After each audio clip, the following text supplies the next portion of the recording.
આજરોજ ગુજરાત જાહેર આયોગ સેવા દ્વારા 18 પરીક્ષા કેન્દ્ર વર્ગ 1 અને 2ની પરીક્ષા યોજવામાં આવી। આજે ગુજરાત જાહેર આયોગ સેવા દ્વારા ગુજરાત મુલ્કી સેવા વર્ગ 1 અને 2ને ગુજરાત નગરપાલિકા મુખ્ય અધિકારી સેવા 2ની પરીક્ષાનું આયોજન કરવામાં આવ્યું હતું। ત્યારે વડોદરા શહેરના કુલ 18 પરીક્ષા કેન્દ્ર પર આ પરીક્ષા લેવામાં આવી હતી।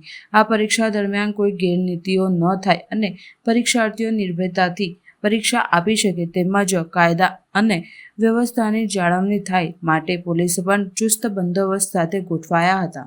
ભાવનગરથી આવી છું। કેવી વ્યવસ્થા છે પ્રશાસન દ્વારા? સારી છે, તૈયારી સારી છે। અને કેટલી આશા છે કે આ પરીક્ષા તમે ક્રેક કરશો?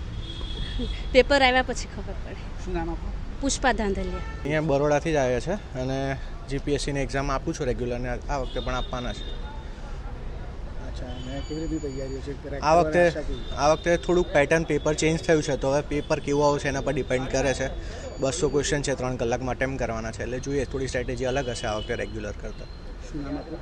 દીપ થાનકી। હું અહીંયા વડોદરામાંથી જ આવ્યો છું।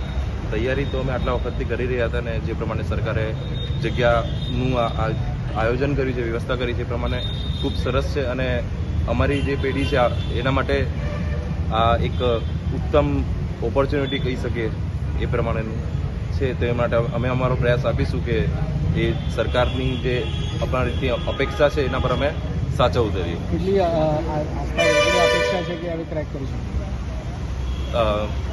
અમારા તરફથી તો પ્રયાસ છે 70% જેવા, 30% આવે પછી નસીબ પર અમે આધારિત જે છે। પ્રમાણે વ્યવસ્થા કરવામાં આવી છે કેવી રીતે?